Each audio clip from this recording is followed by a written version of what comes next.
Assalamualaikum warahmatullahi wabarakatuh. Sahabat Galeri Hawa, semoga Allah selalu meridhoi kita tetap pada Islam. Kisah pengkhianatan Samiri dan kemarahan Nabi Musa alaihi salam. Selamat datang di channel Galeri Hawa. Tetap dukung channel ini agar bisa memberikan manfaat untuk orang banyak dan menjadi amal jariah untuk kita. Kisah ini Allah abadikan dalam Al-Quran Surah Taha ayat 85-98. Samiri berkhianat dengan membuat patung anak sapi lalu disembah kaumnya. Tatkala Nabi Musa alaihi salam pergi bermunajat dan berpuasa sepanjang hari selama 40 hari.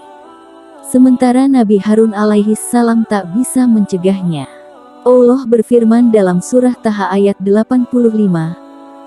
Maka sesungguhnya kami telah menguji kaummu sesudah kamu tinggalkan, dan mereka telah disesatkan oleh Samiri.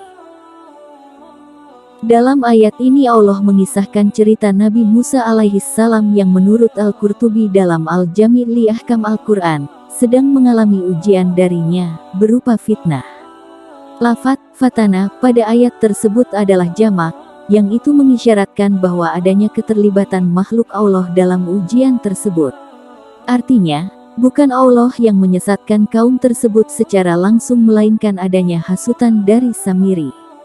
Fitnah tersebut dimulai tatkala Nabi Musa alaihi salam menunaikan janjinya kepada Rabb-Nya untuk bermunajat yang menurut penuturan Ibnu Katsir dalam tafsir Al-Quran Al-Ahdim selama 40 malam seraya berpuasa sepanjang hari.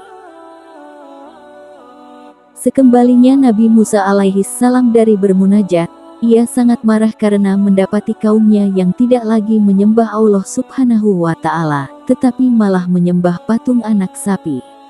Allah berfirman dalam surah Taha ayat 92-93. Berkata Musa, "Hai Harun, apa yang menghalangi kamu ketika kamu melihat mereka telah sesat, sehingga kamu tidak mengikuti aku? Maka apakah kamu telah sengaja mendurhakai perintahku?" Pada ayat tersebut Nabi Musa alaihi salam marah kepada Nabi Harun alaihi salam. Beliau bertanya kepada saudaranya tersebut mengapa ia membiarkan ketika melihat kesesatan kaumnya, padahal Nabi Harun alaihi salam sebelumnya telah diamanahi tampuk kepemimpinan risalah sepanjang Nabi Musa alaihi salam bermunajat. Dalam surah Taha ayat 94, Nabi Harun alaihi salam menjawab.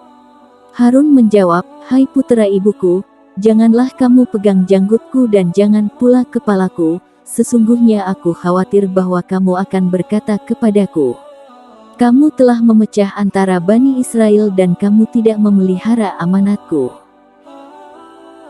Nabi Harun alaihi salam menjawab pertanyaan Nabi Musa alaihi salam tersebut dengan penuh hormat.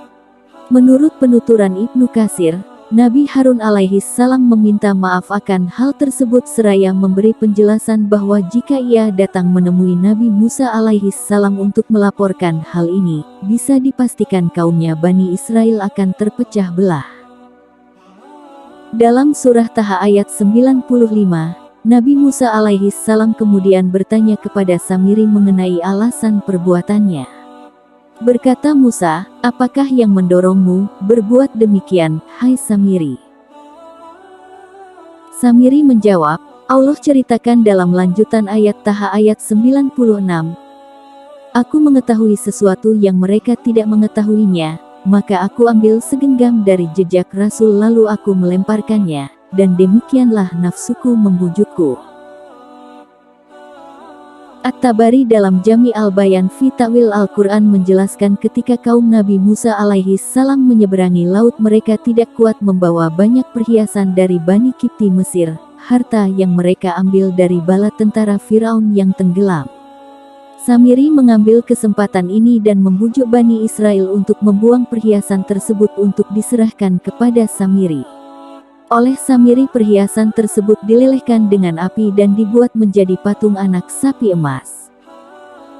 At-Tabari dan Al-Qurtubi memberikan pendapat senada bahwa jejak Rasul yang dimaksud Samiri adalah ia melihat bekas kaki Jibril alaihi salam pada saat lautan terbelah oleh tongkat Nabi Musa alaihi salam dan menggelamkan bala tentara Fir'aun. Al-Quran menjelaskan akhir kisah ini dalam surah Taha ayat 97. Allah subhanahu wa ta'ala berfirman, berkata Musa, pergilah kamu, maka sesungguhnya bagimu di dalam kehidupan di dunia ini, hanya dapat mengatakan, janganlah menyentuh aku. Dan sesungguhnya bagimu hukuman di akhirat, yang kamu sekali-kali tidak dapat menghindarinya, dan lihatlah Tuhanmu itu yang kamu tetap menyembahnya. Sesungguhnya kami akan membakarnya, kemudian kami sungguh-sungguh akan menghamburkannya ke dalam laut berupa abu yang berserakan. Al-Qurtubi memberikan keterangan bahwa Samiri melarikan diri ke hutan belantara. Ia hidup bersama hewan dan binatang di sana. Ia seperti hidup di pengasingan, karena manusia tidak ada yang menjamahnya. Sedangkan terhadap patung anak sapi tersebut, Nabi Musa alaihi salam memerintahkan untuk membakarnya dan membuang abunya ke laut. Allahu a'lam bishawab. Jika benar itu dari Allah, jika ada salah itu dari saya. Assalamualaikum warahmatullahi wabarakatuh.